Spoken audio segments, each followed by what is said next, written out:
Hi. All right, let's begin. This week's Torah portion begins with Ki Tavo el ha'aretz asher Adonai Elohecha, which translates to, when you enter the land that the Lord your God is giving you.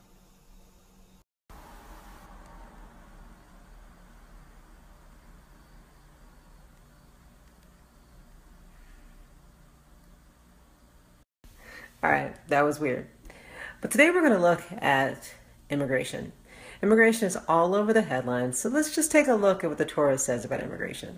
Long before I decided to become a rabbi, I used to teach sociology to college students, and I used to teach a class that I'll call today Coming to America. And the class was basically the immigration story of every ethnic and racial group that has ever come to the United States. And one thing that has been true for every single immigrant population, regardless if you came here by choice or if you were brought to this country by force, and that is that we tend to scapegoat the immigrant. We worry that they're going to take our jobs, and they become a vulnerable population. And blaming them allows some to avoid addressing more complex issues about our country. Now, I won't name them all, but here's a few. How do we deal with the poor? How do we deal with poverty? How do we deal with educational inequalities? I could go on and on and on. But you came here to listen to me talk about Torah. Now, the Torah, I think, takes a pretty radical stance on immigration.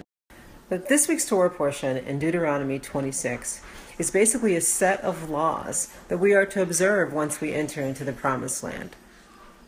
This week's Torah portion tells us that once we are in the Promised Land, we must never forget, we must always remember what it is like to be an immigrant.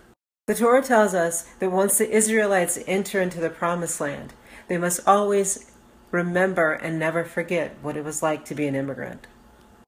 And the Israelites are told to never forget what it is like to be a refugee. Because remember, they went to Egypt to avoid starvation.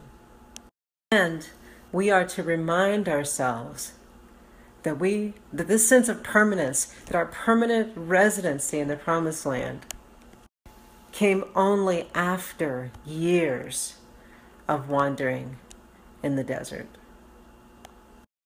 Wait, are you going to say again that my father was a wandering Aramean and he went down to Egypt with meager means, blah, blah, blah, blah, blah, blah, blah.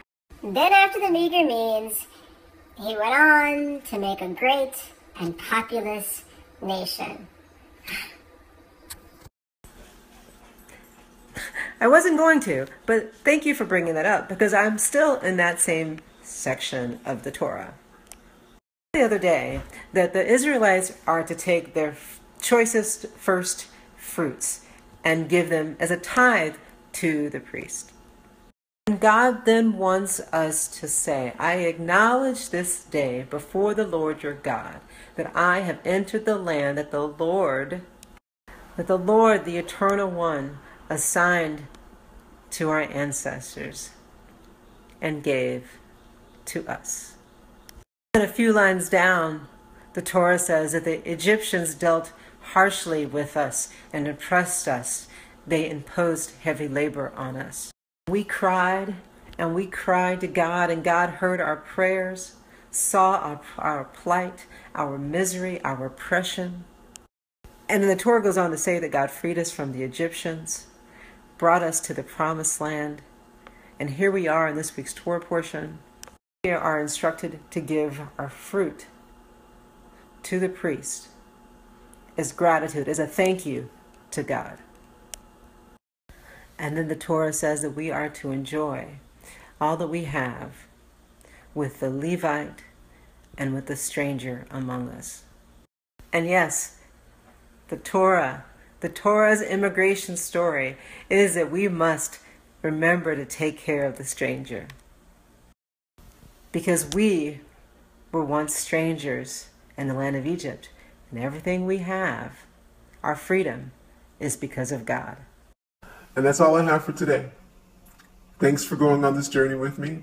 And like always, if you have any questions, just snap me.